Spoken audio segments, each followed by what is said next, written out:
Libras, welcome to your weekly Sidereal Astrology forecast. This is for July 4th through the 10th of 2016. I'm Athen, and this is for Sidereal Astrology. If you are new to the channel, be sure to check out the link down below because the signs are different. All right, so Libras, this week, let's go ahead and first have a look at your ruler Venus, who is forming a few aspects this week, shifting into Cancer this week as well. But first, let's look at the fact that you do have this new moon here in your 9th house, which is where your ruler is. So new beginnings here on Monday in this new moon, which is about your adventurous spirit of life. And this could be adventurousness, which is externally, such as through travel and that kind of a thing, but it could also be internally too. Maybe studying things like philosophy, spirituality, astrology even. Basically anything that is right-brained, anything that's about possibilities and expanding those horizons. So great time to set new intentions with this for both the short term and the long term with this new moon. This new moon is still very close to your ruler. So just like the last new moon 30 days ago, there is this new beginning with you, right? And this is a new you, perhaps in this more philosophical, possible spirit, or maybe even adventurous spirit as well. So a good time to sit with that. Now, Venus is going to be trining up to Mars here Wednesday and Thursday. So there is this support with what has recently shifted with Mars direct last week in your first house. Maybe newfound motivation, drives. Maybe it's about asserting yourself, independence, something like this, really motivating you. And that motivation or that independence is really supporting that Venus, your ruler. So you guys could be feeling confident. Maybe a bit of that, again, directness and all this, which could be supportive this week. Now, I do want to say, though, that Venus is going to be squaring up to Uranus this middle part as well. So if you are feeling a bit on some level, on another level, perhaps irritable or wanting to break through, break free in some sense, which is Uranus in that 6th house of your everyday stuff.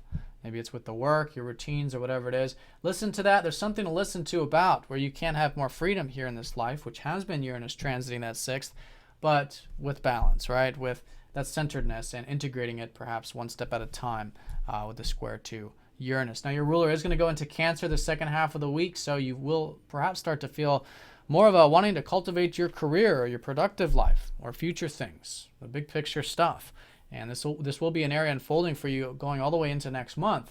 But this month, with the fast-moving planets all going in there one by one, starting with your ruler here this week, I think can be a segue into what is more about the productive life and enjoying that. Maybe some of you the second half making connections there in the career side of things. All right, so that's the self in terms of the reading. Now, in regards to relationships, Mars, who does rule that 7th house, is direct in the 1st. So a lot of the stuff that's forward moving might be regarding one-to-one connections or relationships, these kinds of things. So that's great. And again, that Mars trining up to Venus is supporting that receptivity, maybe even to that open-mindedness, which is that 9th house. Now, the work sector does have Jupiter still in that 11th house of yours. So when it comes to the routine and whatnot, you're still learning a lot about that, I would imagine, but this is such an important time for you to be cultivating those aspirations, right? And this is what this whole opportunity has been this year, to learn more about what inspires you, about your ideals, your hopes, your wishes, and maybe even cultivating some of that with the inspiration or with the possibilities that Jupiter is bringing in that sector. All right. And then again, with Venus going into your 10th, the second half, perhaps those connections and enjoying some of that productive stuff.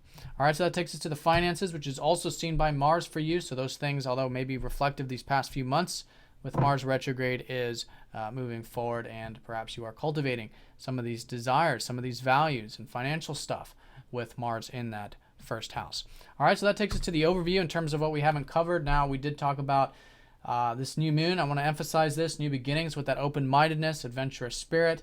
A lot of this is going to be supportive on Tuesday when Mercury trines up to Neptune, who is in your 5th house, which is about this detachment, about your interest, attachment, about your self-expression, which can be quite easy. In fact, you could be feeling perhaps a bit easygoing when it comes to either the self-expression or, again, expanding those horizons. Now, Wednesday and Thursday, though, does have Mercury combust the Sun. So Mercury will be behind the Sun here in the 9th house. So if there is a lot of energy, a lot of prana, a lot of life force, a lot of expressive energy trying to come through, maybe particularly about these right-brain, bigger picture things in your life, it's good to have that centeredness. That extra attention here can go a long ways because we're not seeing the whole picture completely, especially because Mercury already rules that ninth house. So things relating to the big picture, we're not seeing it completely during this Wednesday, Thursday time. But there could be insights about it. So it's good to be centered with it, listen to those insights, and kind of see where things take you as the rest of the week unfolds. And I do want to say, too, with this new moon and that combustion opposing up to Pluto, it is about balance. And although there's a lot of this, expansive energy or free-spirited energy that's really focused here in that ninth house, or maybe, again, it could be studying or philosophy or whatever, this is a reminder with Pluto in the third that there is this practical side of things, and we do have to put energy into that. In fact, I feel if you do put that practical energy into a lot of these possibilities or whatnot, it'll help balance this out. All right, I think that can be some good change there to see both the possible and the practical this week and how to balance those areas. All right, so that's the overview with that. And Venus, we talked about that shift, which will be midweek. Over this weekend, Friday through Sunday, Mercury and the Sun will be sextiling up to Jupiter. So again, there could be a bit of this over the weekend, maybe an easier energy here. And it's still supportive all week for, again, expanding your horizons, studying, that kind of thing, maybe cultivating those aspirations. Maybe some of you spending some time with friends or your networks, that kind of stuff. And again, cultivating those aspirations. All right, so Libras, hope you guys have an awesome week. Thank you for watching, and I'll see you all next week.